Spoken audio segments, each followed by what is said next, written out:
आदाब, नमस्कार दोस्तों। आज हम बात करते हैं पुरानी पेंशन योजना की।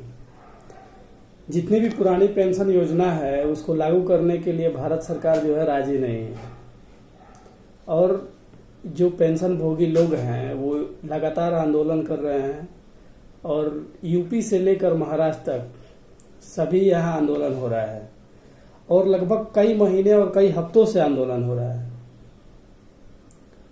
पिछले साल अक्टूबर में जब आंदोलन हो रहा था लखनऊ में, तो लखनऊ के जो उप मुख्यमंत्री हैं केशव प्रसाद जी, तो वो गए थे बातचीत करने के लिए, लेकिन बात की सहमति बनी नहीं, और योगी सरकार जो है साफ इनकार कर दिया है कि हम पुरानी पेंशन योजना को लागू नहीं कर सकते।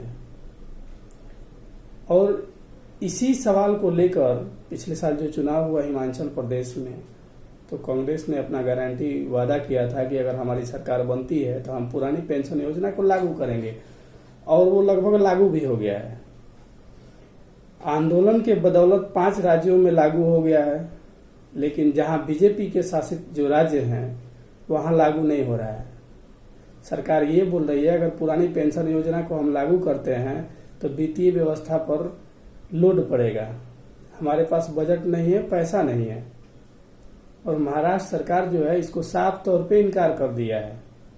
लेकिन जब आंदोलन शुरू हुआ तो आंदोलन शुरू होने के दौरान जो उप मुख्यमंत्री हैं महाराष्ट्र के देवेंद्र फडणवीस, तो वो बड़ी चालाकी से जवाब दे रहे हैं कि हम इसके विरोध में नहीं हैं, पुरानी पेंशन योजना के विरोध में नहीं हैं।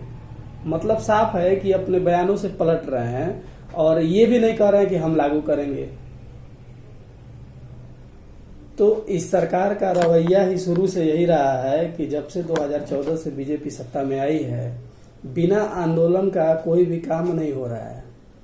चाहे वो किसान आंदोलन हो, चाहे एनआरसी के लिए आंदोलन हो, या पुरानी पेंशन व्यवस्था के लिए आंदोलन हो, या इलेक्शन के लिए आंदोलन हो, या राहुल गांधी की सदस्यता को लेकर आंदोलन हो, या परीक्षा रद्द को लेकर आंदोलन हो, या वैकेंसी को लेकर आंदोलन हो, या अग्निवीर का जो लॉन्च किया गया उसके लिए आंदोलन हुआ। तो यानी कोई भी जो मुद्दा है वो बिना आंदोलन के जनता के पक्ष में नहीं हुआ है, और जो आंदोलन नहीं हुआ है वो सीधे सीधे पास कर दिया गया है। अभी देखिए संसद में चर्चा नहीं हो रहा है, लेकिन 45 लाख करोड़ का जो बजट है वो पास कर लिया गया विदाउट चर्चा के। ऐसा क्यों हुआ ये सरकार भी नहीं बता पा रही है। राहुल गांधी की सदस्यता को लेकर जो चर्चा हो रहा है, विपक्ष तिरंगा यात्रा निकाल रहा है, तो इसको लेकर बीच में बिना संसद चले ही 45 लाख करोड़ का बजट पास कर दिया गया। और दूसरा चीज, जो इसके खिलाफ जो 14 विपक्षी दल जो थे वो सुप्रीम कोर्ट में गए थे कि ईडी और सीबीआई जो है केवल विपक्ष के यहाँ छापेमारी कर रही है, तो इसको लेके सुप्रीम कोर्ट जो है ये याचिका खारिज कर दिया है, और कहा है कि नेता लोग जो हैं वो आम पब्लिक के समान ही हैं, तो जांच किसी के यहाँ भी हो सकती है। सही बात है, जांच किसी के यहाँ भी होनी चाहिए, जो भी भ्रष्टाचारी है उसके यहाँ जांच होनी चाहिए। लेकिन जो एक तरफा जांच हो रहा है, जो सत्ता पक्ष में है उसके यहाँ नहीं हो रहा है, और जो विपक्ष में है उसके यहाँ हो रहा है, तो सवाल तो बनता है। तो सरकार जो है अपने जवाबों से बच रही है, और देश भर में जो रामनवमी के जुलूस में जो घटना हुई है, जो हिंसा हुई है, सरकार इसको डिफेंड नहीं कर पा रही है, इसको जवाब नहीं दे पा रही है कि ऐसा क्यों हुआ। जब आपको पहले से पता था, अगर इंटेलिजेंस रिपोर्ट आपको मिला था, तो आप शोभा यात्रा के दौरान कहां थे।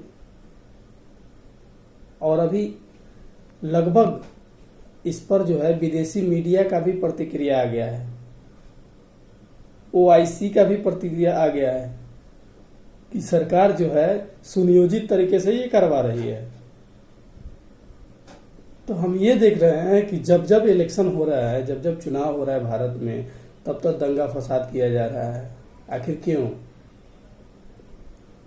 अभी देखिए इतना कुछ हो रहा है, इसी बीच में जो है मनीष सिसोदिया जो आम आदमी पार्टी के उप मुख्यमंत्री थे दिल्ली के, वो जेल से एक पत्र जारी किए हैं, देश के नाम संदेश जारी किए हैं कि देश का प्रधानमंत्री जो है पढ़ा लिखा होना चाहिए। तो ये कितना बड़ा हमला है भारत और लोकतंत्र के लिए। एक प्रधानमंत्री को डिग्री को लेकर इतना बवाल हो रहा है, प्रधानमंत्री बोल नहीं पा रहे हैं कि हम क्या पढ़ाई किए हैं नहीं किए हैं। उनके पुरानी वीडियो से तो यही पता चलता है कि पढ़ाई नहीं किए हैं। और इतना कुछ होने के बाद देश में जो अभी चैप्टर हटाया जा रहा है, जो मुगल काल का चैप्टर हटाया जा रहा है, वेद प्रकाश जी को हटाया जा रहा है, फिराक गोरखपुरी साहब को हटाया जा रहा है और इतिहास मिटाया जा रहा है। इतिहास हमारे हिसाब से इतिहास बनाया जाता है, मिटाया नहीं जाता है। जो इंसान अपने इतिहास को भूल गया वो इतिहास उसको भूल जाएगा। और ये 100% तय है कि इतिहास अपने आप को दोहराता है। तो ये हटाना क्या चाहते हैं ये समझ में नहीं आ रहा है। गूगल के दौर में मुगल को हटाना ये एक बचकाना हरकत है। अगर एक बात बताइए, कोई चीज हम किताब से हटा दिया जा रहा है, गूगल से तो नहीं हट सकता ना। गुजरात में 2002 में जो हुआ, उस पर जो बीबीसी ने डॉक्यूमेंट्री बनाया था उसको आप इंडिया में बैन कर दिए, उसको चलने दे दिए, सोशल मीडिया से हटवा दिए। तो ये हटवा के आप गुजरात की सच्चाई नहीं बदल सकते हैं। जब 2002 के फरवरी महीने में जो घटना हुआ गुजरात में, कार सेवकों को जो मारा गया, ट्रेन को जलाया गया, उसके अगले दिन जो गुजरात में घटना घटी, वो इतिहास का एक ब्लैक डे के नाम से जाना जाना चाहिए। पूरे देश का जो है मान सम्मान जो नीचे गया था उस समय, और विदेशी मीडिया या विदेश के लोग भी इस बात पर आज भी सवाल है, नरेंद्र मोदी के भूमिका पर अभी भी सवाल उठता है कि वो मुख्यमंत्री जब थे गुजरात के, तब भी उनकी जो भूमिका है इस दंगे पर वो संदेहजनक है। सुप्रीम कोर्ट, ठीक है कि सुप्रीम कोर्ट आज क्लीन चिट दे दिया है नरेंद्र मोदी को इस गुजरात दंगों से, लेकिन क्या क्लीन चिट मिल जाने से नरेंद्र मोदी का कैरेक्टर सही हो जाएगा? आखिर अटल बिहारी वाजपेयी जो हैं वो उस समय जब दौरा करने गए थे अप्रैल के महीने में गुजरात में कि आखिर यहाँ घटना क्या हुई है, तो जब वो देखते हैं जाके और मिलते हैं वो जो शिविर बनाया गया था, मेरे हिसाब से वो शाह आलम करके कुछ शिविर था, उस शिविर में जब गए तो 10,000 से ऊपर लोग जो थे, मुस्लिम लोग जो थे वहां पर ये बोलने लगे, नरेंद्र मोदी के साथ में गए थे तो ये बोलने लगे कि यही है कातिल। और तभी से अटल बिहारी वाजपेयी जो है ये विचलित थे कि अब नरेंद्र मोदी का इस्तीफा लेना चाहते थे, लेकिन लाल कृष्ण आडवाणी जो थे वो उनके सपोर्ट में आए और आखिर गुजरात के मुख्यमंत्री जो हैं उनका इस्तीफा स्वीकार नहीं किया गया। अगर उस समय स्वीकार कर लिया गया होता तो आज नरेंद्र मोदी देश के लिए इतने बड़े पोस्ट पर और ओहदे पर नहीं होते। तो लाल कृष्ण आडवाणी को दरकिनार करके जिस तरह से प्रधानमंत्री बनाया गया नरेंद्र मोदी को, ये अपने आप में एक सवाल है कि आखिर बीजेपी में इतना सीनियर नेता थे जो लाल कृष्ण आडवाणी थे, उनको प्रधानमंत्री बनना था, लेकिन बीच में कहां से नरेंद्र मोदी आ गए। और इसको देखते हुए कि जो घटना उस समय हुई, उस समय अटल बिहारी वाजपेयी अकेले पड़ गए और नरेंद्र मोदी को क्लीन चिट मिल गया। तो आप इतिहास हटवाना चाहते हैं, आप ये हटवाना चाहते हैं।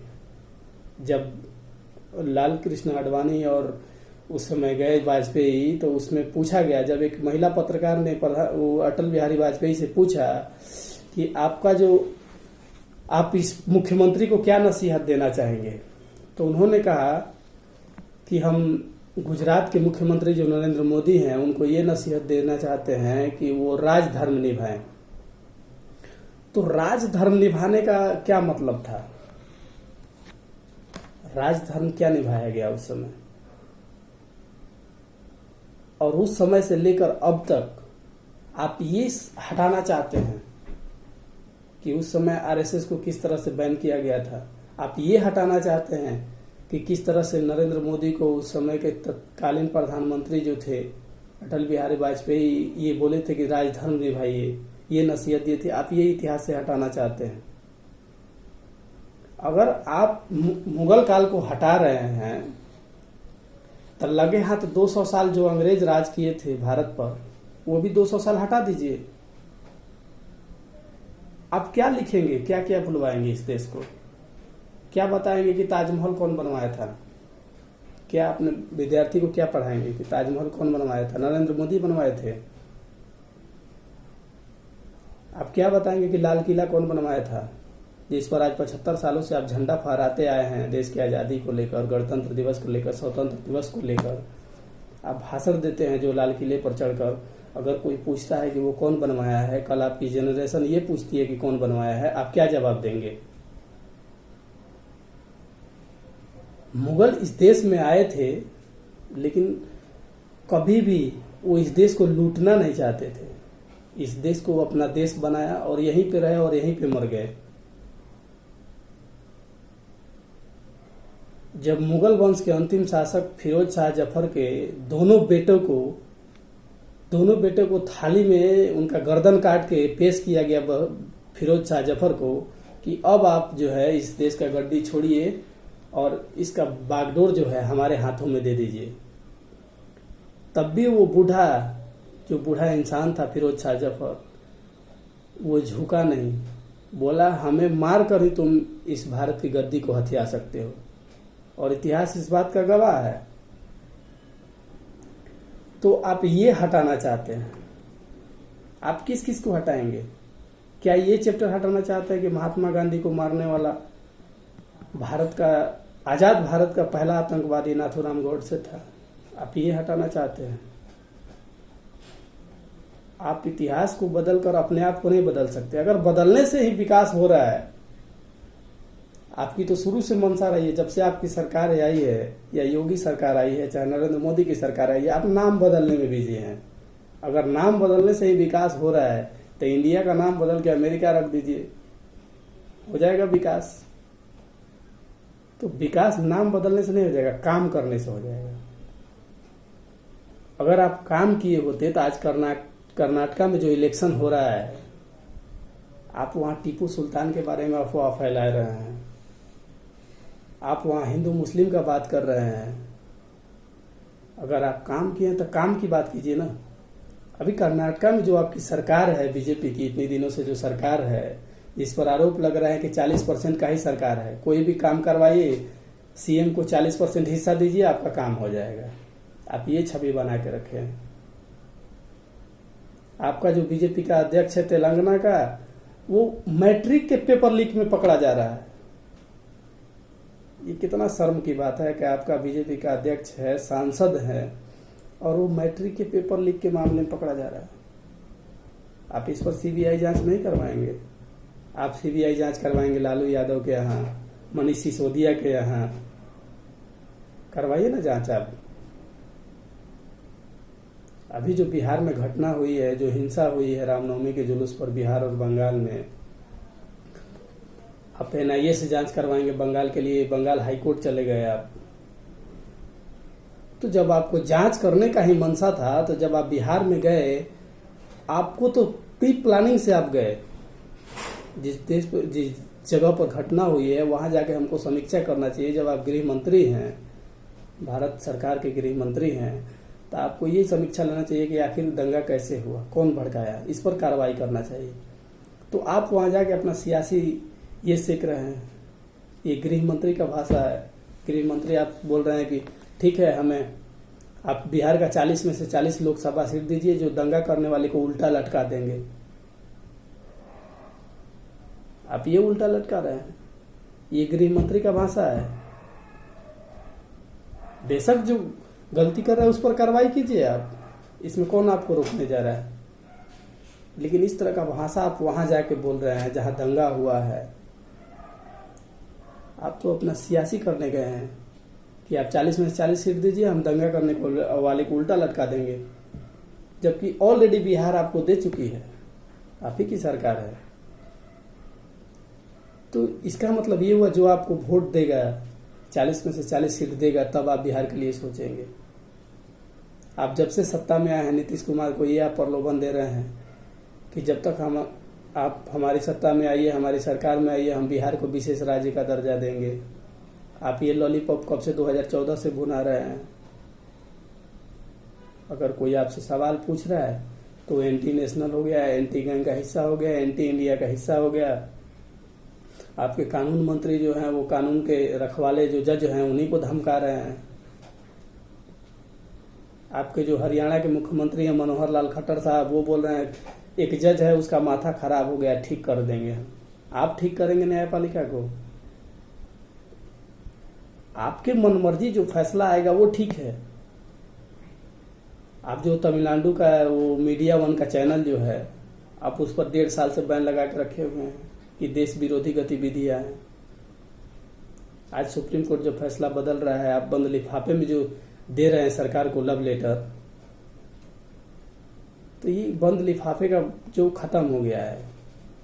जब से DY चंद्रचूड़ आए हैं चीफ जस्टिस ऑफ इंडिया, वो बंद लिफाफे को इनकार कर दिए हैं। वो बोल रहे हैं कि न्यायपालिका जो हो ट्रांसपेरेंसी होना चाहिए। न्यायपालिका जो है वो साफ दिखना चाहिए कि हाँ काम क्या हो रहा है क्या नहीं हो रहा है। तो आप हर क्षेत्र में जब देखिए तब देखिए बिना आंदोलन का नहीं हो रहा है। अभी किसान दिल्ली में इतना जो रामलीला मैदान में जो आंदोलन हो रहा है, किसान जो जो पूरे देश से मजदूर और किसान इकट्ठा हुए हैं, वैसे उस पर कोई गोदी मीडिया जो है बात नहीं कर रही है, नहीं सरकार उस पर चला रहा है। किसी भी चैनल पे ये खबर नहीं है कि रामलीला मैदान में जो मजदूर किसान आए हैं वो क्यों आए हैं और किस लिए आए हैं और कहाँ से आए हैं। आप दिल्ली में हैं, दिल्ली में इतना लोग जमा हो गया और आपको पता तक नहीं है, जबकि आप खबर नहीं लेना चाहते हैं कि कौन आया है, क्यों आया है, कहाँ से आया है। यानी आपके हर एक मुद्दे पर बिना आंदोलन के आप काम नहीं करेंगे। जब तक आंदोलन नहीं हो, जब तक विदेशी मीडिया आपको फटकार नहीं लगाए, जब तक विदेशी लोग बोले नहीं, आप कोई काम करने वाले नहीं हैं। आप कोई काम को अपने तरीके से कीजिए। हर बार जब आंदोलन होगा तब आप ध्यान देंगे कि हमारे देश में क्या हो रहा है क्या नहीं हो रहा है, तो ये गलत बात है। आप मौका न दीजिए ना विदेशी मीडिया को बोलने के लिए। विदेशी मीडिया जब तारीफ करती है तो आपके ये गोदी चैनल जो है वो फूले नहीं समाते कि अमेरिका जो है भारत के प्रधानमंत्री का जो तारीफ कर रहा है, चीन जो है भारत के प्रधानमंत्री का तारीफ कर रहा है। अभी चीन के मुद्दे पर आप बोल नहीं रहे हैं। अंबानी की कंपनी में 20,000 करोड़ किसका है, इस बात का खुलासा नहीं हो पा रहा है। अभी कांग्रेस ये आरोप लगा रही है कि चीन जो है, चीन की कंपनी है जो अडानी के पैसा लगाया है, चीन की कंपनी है, तो आप चीन से भी रिश्ता रख रहे हैं। ये क्या समझौता हो रहा है, हमारे समझ से बाहर हो रहा है। अरुणाचल प्रदेश में जो चीन जो है 11 जगहों का नाम बदल दिया, आप उस पर प्रतिक्रिया नहीं दे रहे हैं कि वो क्यों नाम बदल दिया चीन। हमारे हिस्से का वो अपना नाम कैसे दे सकता है। चीन जो है उतना गांव बसा दिया, उतना घर बसा दिया, हमारे जमीन को कब्जा कर रहा है। आप बोल रहे हैं कि भारत की जमीन में 1 इंची भी कब्जा नहीं हुआ है। अगर 1 इंची भी कब्जा नहीं हुआ है तो चीन क्यों नाम बदल रहा है। आप दिखाइए ना 56 इंच का सीना कहाँ है आपका, लाल आंख दिखाइए चीन को। आप तो दिखाएंगे पाकिस्तान को, आप दिखाएंगे भूटान को, आप दिखाएंगे नेपाल को। आप दिखाइए लाल आंख दिखाइए। चाइना को लाल आंख दिखाने का जरूरत है आपको। चाइना जो सरेआम खुद के बोल रहा है कि मेरा जगह है तो नाम क्यों नहीं बदलेंगे हम, तो आपको देश को जनता के सामने ये रखना चाहिए कि वो किसका जमीन है, चाइना का है या भारत का है। तो आप इस पर बोल नहीं रहे हैं।